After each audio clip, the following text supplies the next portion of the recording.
M'dzina la Atate, ndi la Mwana, ndi la Mzimu Woyera. Amen. Ndikulandireni abale anga onse okondeka pano pa Tiyankhuleni Ambuye. Lero lachisanu mulungu wa 33 pa chaka, ndipo tikukumbusanabe ndithu kuti tikusendera kumapeto a chaka chathu cha Mpingu. Ndipo pamene tikusendera kumapeto kwa chaka chimenechi tikuyenera kumazifunsa kuti kodi moyo wathu wa Chikhristu uli pati? Kodi chaka chimenechi chatithandiza bwanji? Mawu oyamba akuchokera m'buku la Chivumbulutso mutu 10 ndime ya 8 kulekeza 11.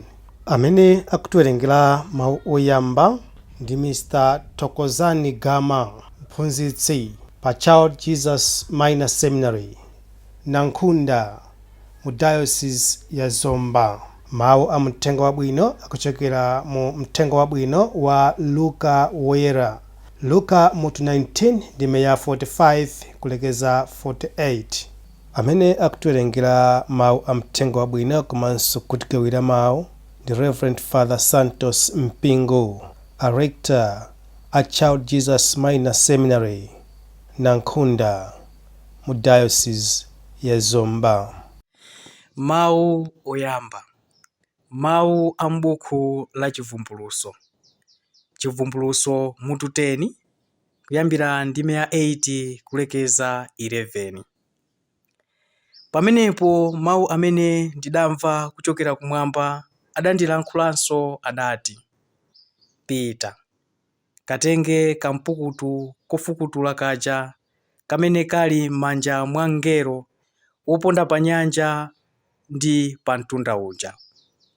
Ndidapitadi kwa mngeloyo kumupempha kuti andipase kampukutuko. Iye adati, kwaya idya. M'mimba mwako kaziwawa, koma m'kamwa mwako kazizuna ngati uchi. Ndidalandira kampukutuko m'manja mwa mngelo uja ndipo ndinadyadi.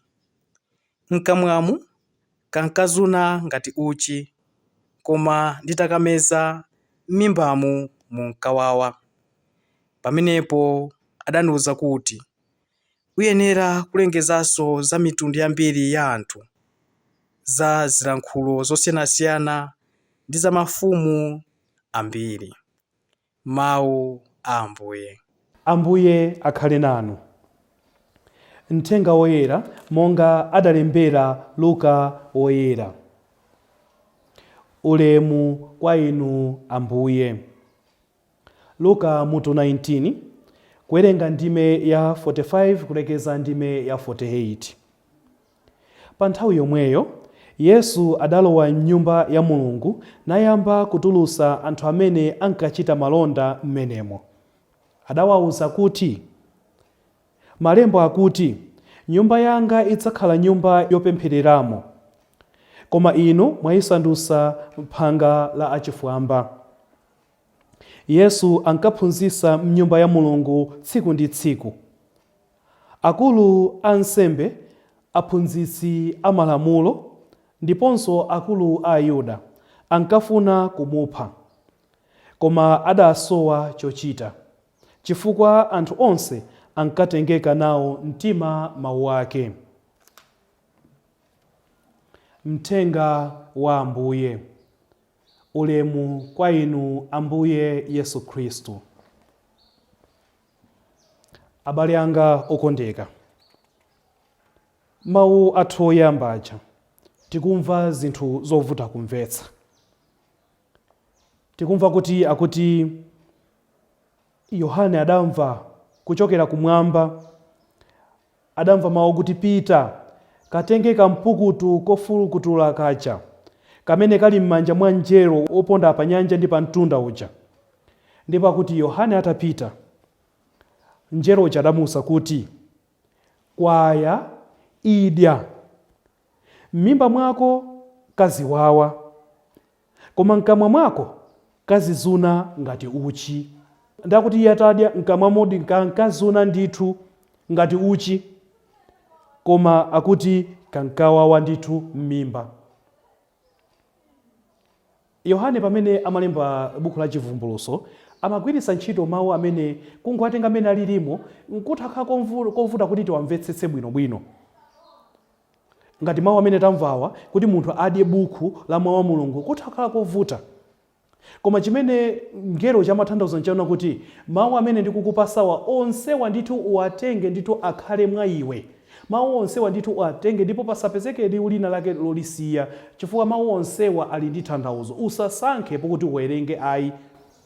Mwina chimene chonso tikuphunzirapo ndithu kuti pamene tikuwerenga mawu a Mulungu sitikuyenera kusankha mawu amene tikufuna kuti tiwerenge monga momwe amachitira anzathu ena ayi. Tikuyenera ndithu kutenga mawu onse.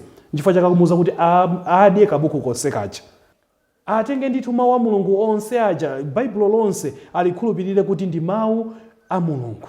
Asasiye ngakhale ndi pena paliponse ayi. Koma kumuchenjeza chinthu chimodzi kunena kuti ukangodya mawu amenewo, ukangodya buku limeneli, pakamwa papazikoma, mkamwa mwazikoma, koma m'mimba mwako aziwawa. Ine ndikukhulupirira kuti pene patikupezapo the cost of discipleship. Kuti pamene ife alaliki pamene tikulalika mawu a Uthenga Wabwino, mkamwa mwamakoma, koma tidziwe kuti anthu amene amamvesera mawu amene aja samawakonda mawuwo, amakhala kuwalasa mu mtima, samakondwera nawo ngakhale mpang'ono pomwe. Ndi anthu amene aja amene sakukondwera ndi mawu amene aja amachita zinthu zokuti moyo wa anthu amene tikulalika ukhale moyo womva kuwawa. Anthutu amafuna kumva zabwino. Anthu safuna kumva zozuzulidwa. Anthu safuna kumva zimene iwo sakufuna kumva. Ndi chifukwa chake ngelo chakumuza kuti idya pakamwa kazikoma, koma mu m'mimba kaziwawa. Ukayankhula mawu aja ndithu adzibweresa kupweteka pakati pa anthu, ndipo anthu amene achatha kukuzunza. Lero ife alaliki tonse, ife tonse atumika Mulungu akutiyankhula kutiuza kuti pamene tikulalika Uthenga Wabwino tikuyenera kulimba mtima. Anthu ena sazakondwera ndi mawu athu, ndipo azatichitira maupo osiyanasiyana ndi kuti ife moyo wathu ukhale moyo wopweteka. Koma tisagonje ayi, tisataye mtima, tilimbe mtima ndithu ndipo tipitize kulalika. Ndi zimene akutiuza lero Yohane kuzera mchivumbulutso. Ndipo mu uthenga wathu wa tsiku la lero tikumva zimene Ambuye Yesu anachita.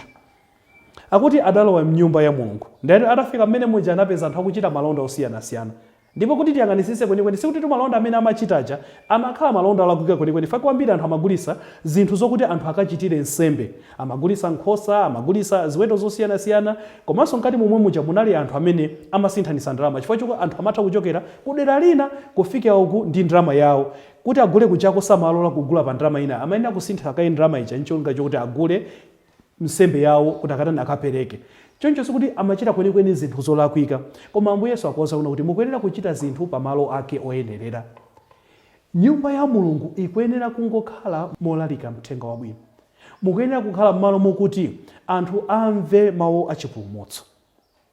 Nde inu ndi ine tikuyenera kuzifunsa makamaka ife atsogoleri komanso akhristu, kodi talowesa chani m'nyumba mwa Mulungu zimene tikukhulupirira kuti sizikukomera Mulungu? Kodi talowesa kudana m'nyumba ya Mulungu?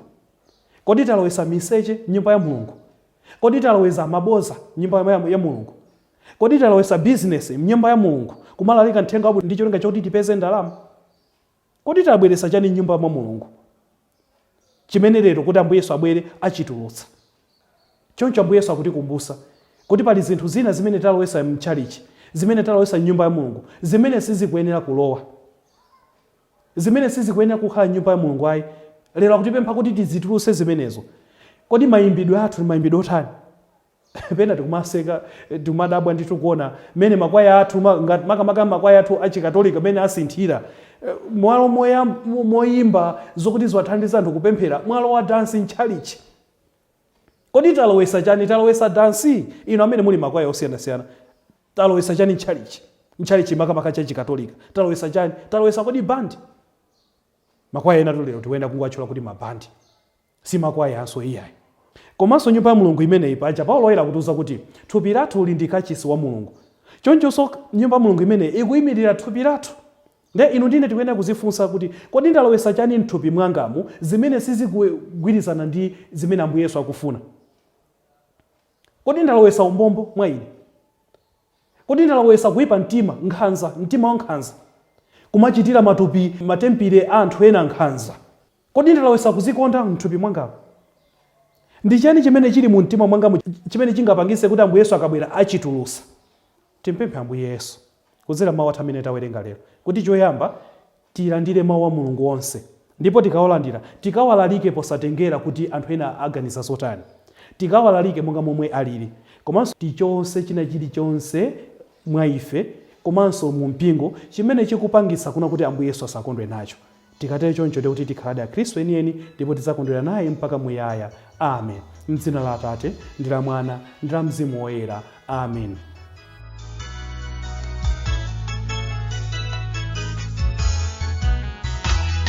To